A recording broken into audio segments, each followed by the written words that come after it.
Hi friends, welcome to my channel Lasya Praveen Chenna. Motor vehicle ఇన్సూరెన్స్కి సంబంధించి complete details మీకు ఇంతకుముందు వీడియోలు ఇవ్వడం జరిగింది. ఆ వీడియోని అయితే కంపల్సరీ చూడండి.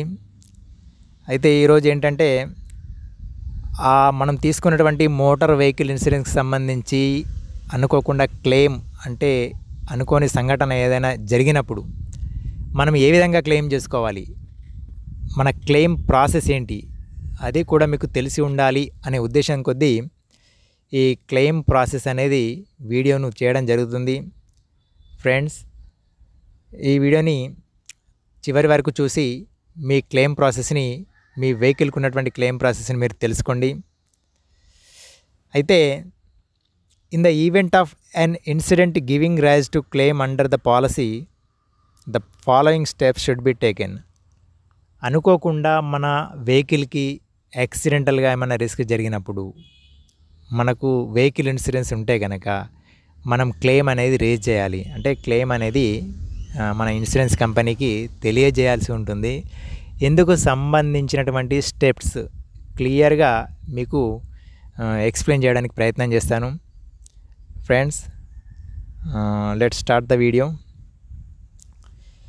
In case of accidental damage to the vehicle, ఒకవేళ వెహికల్కి యాక్సిడెంటల్గా డ్యామేజ్ అయితే కనుక ఇటువంటి పరిస్థితుల్లో మనం ఏ విధంగా క్లెయిమ్ అనేది ఉంటుందనేది చూద్దాం. First, immediate intimation to the nearest office. మనం పాలసీ తీసుకున్నటువంటి ఇన్సూరెన్స్ కంపెనీకి ఈ విధంగా యాక్సిడెంట్ అయింది అని చెప్పేసి ఇన్ఫర్మేషన్ అయితే కంపల్సరీ ఇవ్వాలి. వాళ్ళు ఇచ్చినట్లయితే వాళ్ళు ఒక క్లెయిమ్ ఫామ్ ఇస్తారు, which will issue a claim form. Second point ఏంటంటే, claim form duly filled in to be submitted along with copy of registration certificate and driving licence of the driver of the vehicle at the time of accident as also estimate of repairs. Claim form అనేది మనం పూర్తి చేసిన తర్వాత, అంటే నింపిన తర్వాత సంతకం పెట్టి ఆ ఫామ్తో పాటు మన వెహికల్కి సంబంధించి రిజిస్ట్రేషన్ సర్టిఫికేట్, అదేవిధంగా డ్రైవింగ్ లైసెన్స్ అనేది మనము, అంటే యాక్సిడెంట్ అయినప్పుడు ఎవరున్నారు అండర్ స్పాట్లో ఆ వ్యక్తికి సంబంధించినటువంటి డ్రైవింగ్ లైసెన్స్ అనేది, తర్వాత ఆ రిపేర్కి అయ్యేటటువంటి ఎస్టిమేటెడ్ కాస్ట్ను కూడా మనము ఎస్టిమేట్ చేయించాల్సి ఉంటుంది. లేదా మీ ఏజెంట్కు చెప్పినట్లయితే మీ ఏజెంట్ మీకు సంబంధించి అన్నీ క్లియర్గా చేసిస్తాడు. థర్డ్ పాయింట్ ఏంటంటే, vehicle will be surveyed by a surveyor appointed by the insurance company who shall submit his report to the company. In case of major damage to the vehicle, a spot survey at the site of accident would also be arranged by the company. మనకు అంటే vehicle యాక్సిడెంట్కి సంబంధించి అది చూడడానికి surveyor, అంటే ఇన్సూరెన్స్కి సంబంధించినటువంటి ఒక surveyor ఉంటాడు. అతను వెరిఫికేషన్ చేసుకుంటాడు. అతన్ని ఇన్సూరెన్స్ కంపెనీ నియమిస్తుంది. అతను ఈ యాక్సిడెంటల్ ఇంజరీకి సంబంధించినటువంటి రిపోర్ట్ని ఇన్సూరెన్స్ కంపెనీకి ఇవ్వడం జరుగుతుంది. అయితే మేజర్గా ఏమైనా జరిగినట్లయితే, మేజర్ డ్యామేజ్ అనేది జరిగినట్లయితే ఆ స్పాట్కే రావడం జరుగుతుంది. ఆ స్పాట్లో ఆ వెహికల్ ఇన్సూరెన్స్కి సంబంధించి సర్వేయర్ వచ్చి యాక్సిడెంట్కి సంబంధించి క్లియర్ కట్ రిపోర్ట్ అనేది తీసుకోవడానికి ప్రయత్నం చేస్తాడు తను.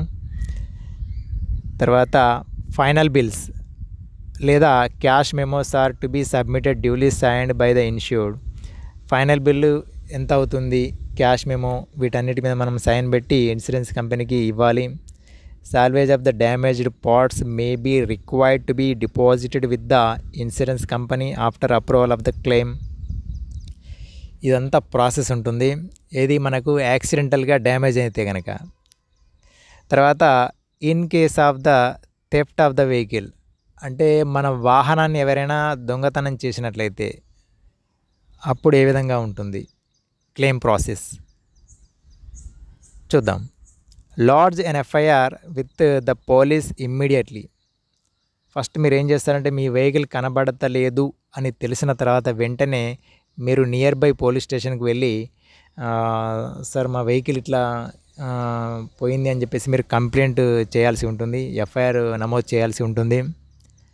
Inform the policy issuing office with a copy of FIR. అప్పుడు ఆ పోలీసు వాళ్ళు ఇచ్చినటువంటి ఎఫ్ఐఆర్ కాపీని తీసుకెళ్ళి మనము ఇన్సూరెన్స్ కంపెనీకి ఇన్ఫామ్ చేయాలి. సార్ ఇట్లా నా వెహికల్ ఇట్లా మిస్ అయింది సార్, పోయింది సార్, ఎవరో దొంగతనం చేశారని చెప్పేసి ఇన్సూరెన్స్ కంపెనీకి కూడా మనం ఇన్ఫామ్ చేయాల్సి ఉంటుంది. Submit the final police report as soon as it is received. అంటే మనము వెహికల్ ఒకవేళ పోలీస్ విచారణలో మనకు దొరికితే ఓకే, ఒకవేళ దొరకకుంటే కనుక మనం ఫైనల్ రిపోర్ట్ అనేది సబ్మిట్ చేయాల్సి ఉంటుంది. తర్వాత extend full cooperation to the surveyor and or investigator appointed by the company. Insurance కంపెనీకి సంబంధించి ఒక సర్వేయర్, ఒక వెరిఫికేషన్ ఆఫీసర్ ఉంటాడు. అతను మనని క్వశ్చన్స్ చేయడం జరుగుతుంది. అతనికి మనము పూర్తిగా కోఆపరేట్ చేయాలి. వెహికల్ ఎప్పటి నుంచి పోయింది, ఏం జరిగింది అనేది క్లియర్ కట్గా అతనికి చెప్పాల్సి ఉంటుంది. After approval of the claim by the company, get the registration certificate transferred in the name of the company, hand over the keys of the vehicle, submit a letter of subrogation and indemnity on stamp paper duly notarized. ఒకవేళ మన claim వచ్చింది అంటే కనుక మనము registration సర్టిఫికేట్ని transfer చేయాల్సి ఉంటుంది. మన వెహికల్కి సంబంధించి కేసుని ఇన్సూరెన్స్ కంపెనీకి అప్పచెప్పాల్సి ఉంటుంది. ఫ్రెండ్స్, ఇదైతే ప్రాసెస్. మీకు ఏజెంట్ ఉంటే కనుక మీకు ఏజెంట్ ఇవన్నీ చేసేస్తారు, నో ప్రాబ్లం. తర్వాత in case of liability claim or third party claim, అంటే లియబిలిటీ క్లెయిమ్ లేదా థర్డ్ పార్టీ క్లెయిమ్ వచ్చినప్పుడు ఏ విధంగా క్లెయిమ్ ప్రాసెస్ ఉంటుంది. ఫస్ట్ ఏంటంటే inform insurance company immediately of any incident likely to give rise to liability claim. First point, మనం ఏదైనా కూడా ఇన్సూరెన్స్ కంపెనీకి ఇంటిమేషన్ చేయాలి. తర్వాత on receipt of summons from court the same should be send to the company immediately. అప్పుడు మనకు court case అయితే కనుక కోర్టులో మనకు వెహికల్కి సంబంధించి సమన్స్ వస్తాయి, అవి ఇన్సూరెన్స్ కంపెనీకి పంపించాల్సి ఉంటుంది. Claim form duly filled in along with the copies of RC, DL and FIR are to be submitted. Claim form కంప్లీట్గా ఫుల్ఫిల్ చేసిన తర్వాత దాంతోపాటు registration certificate, RC, driving licence మరియు ఎఫ్ఐఆర్, ఫస్ట్ ఇన్ఫర్మేషన్ రిపోర్ట్, ఇది police స్టేషన్లో లభిస్తుంది. ఇవన్నీ కూడా మనము ఇన్సూరెన్స్ కంపెనీకి సబ్మిట్ చేయాల్సి ఉంటుంది. ఓకే, అయితే step wise guide to claim ఇక్కడ ఇంకా క్లియర్గా మీకు ఎక్స్ప్లెయిన్ చేస్తాను.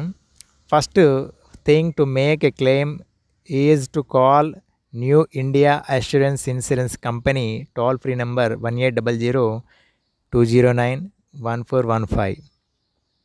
ఫస్ట్ పాయింట్, మీకు ఎటువంటి క్లెయిమ్ వచ్చినా కూడా మీరు ఇన్సూరెన్స్కి సంబంధించి New India Assurance toll free number ఉంటుంది. ఈ నెంబర్కి కాల్ చేసి మీ పాలసీ నెంబరు, మీ వెహికల్ పేరు చెప్పి ఇంటిమేషన్ ఇవ్వాల్సి ఉంటుంది.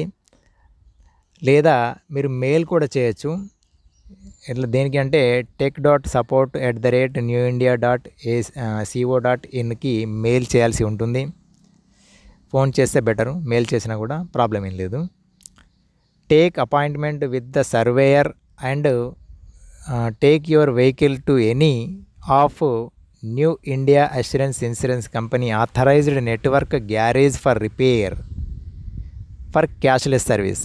Submit the required documents to the surveyor. మనము ఇన్సూరెన్స్ కంపెనీకి సంబంధించి ఒక సర్వేయర్ లేదా వెరిఫికేషన్ ఆఫీసర్కి మనము కలవాలి. కలిసిన తర్వాత ఇది క్యాష్లెస్ సర్వీస్ అయితే కనుక ఇన్సూరెన్స్ కంపెనీకి సంబంధించి ఆథరైజ్డ్ సర్వీస్ సెంటర్స్ ఉంటాయి. వాటిలో మనము రిపేర్ చేయించుకోవచ్చు, క్యాష్లెస్గా అయిపోతుంది. దానికి సంబంధించినటువంటి కూడా డాక్యుమెంట్స్ కూడా మనం ప్రొడ్యూస్ చేయాల్సి ఉంటుంది. వెహికల్కి సంబంధించి RC, driving licence, policy papers ఇవన్నీ కూడా మనం సబ్మిట్ చేయాల్సి ఉంటుంది. తర్వాత కంపెనీ కన్ఫర్మ్స్ లియబిలిటీ, తర్వాత కంపెనీ ఆ వెహికల్కి సంబంధించి ఎంత ఖర్చు అయిందనేది కూడా మనము కన్ఫర్మ్ చేస్తుంది. తర్వాత if possible opt for cashless facility, the company will settle the repairs bills directly with the garage up to the amount payable. సాధ్యమైనంత వరకు మనకు సిటీలో అయితే గ్యారేజెస్ ఉంటాయి ఆథరైజ్డ్ కంపెనీకి సంబంధించి. అక్కడ క్యాష్లెస్గా మనకు వెహికల్కి సంబంధించి రిపేర్స్ అన్నీ కూడా జరిగిపోతూ ఉంటాయి. ఒకవేళ మనకు ఆథరైజ్డ్ సర్వీస్ సెంటర్స్ కనుక లేకపోతే, ఇప్పుడు మామూలుగా గ్రామాల్లో కానీ మండలాల్లో కానీ చిన్న చిన్న సిటీస్లో కానీ మనకు ఆథరైజ్ సర్వీస్ సెంటర్స్ అనేవి ఏమి ఉండవు.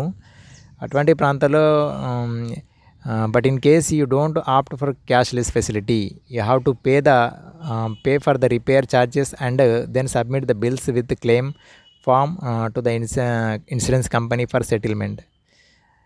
మనమే రిపేర్ చేయించుకొని ఆ బిల్స్ మనము ఇన్సూరెన్స్ కంపెనీకి ప్రొడ్యూస్ చేస్తే వాళ్ళు మనకు ఎంత బిల్ అయిందో అంత మనకు క్లెయిమ్ చేస్తూ ఉంటారు. సాధ్యమైనంత వరకు క్యాష్లెస్గా చేయడానికి ప్రయత్నం చేయండి. ఇన్ కేస్ మనకు ఇన్సూరెన్స్ కంపెనీ ఎంత అమౌంట్ ఇస్తుందో మీరు తెలుసుకోండి ఫస్ట్ ఆఫ్ ఆల్. ఎందుకంటే ఐడివి వాల్యూ అనేది ఇయర్ ఆన్ ఇయర్ తగ్గిపోతూ ఉంటుంది. ఇప్పుడు ఈరోజు తీసుకున్నటువంటి మనం బండి వాల్యూ 1,00,000 ఉంటే అది నెక్స్ట్ ఇయర్ 90,000 అవుతుంది, ఆ తర్వాత ఇయర్ 80,000 అవుతుంది, ఒక 5 years తర్వాత దాని వాల్యూ 50,000 అవుతుంది. సో మీరు ఏది చేసినా దాని ముందు ఐడివి వాల్యూ ఎంత ఉంది అనేది ఫస్ట్ మీరు గమనించుకోవాల్సి ఉంటుంది. ఐడివి వాల్యూ అనేది ఇంపార్టెంట్, దాన్ని బట్టే మీకు క్లెయిమ్ అనేది రావడం జరుగుతుంది. ఈ వీడియో నచ్చినట్లయితే ఫ్రెండ్స్ లైక్ చేయండి, వీలైతే 10 మందికి షేర్ చేయండి. పాలసీకి సంబంధించి ఏమైనా డౌట్స్ ఉంటే కామెంట్ రూపంలో తెలియజేయండి. Friends, please subscribe my channel and thanks for watching.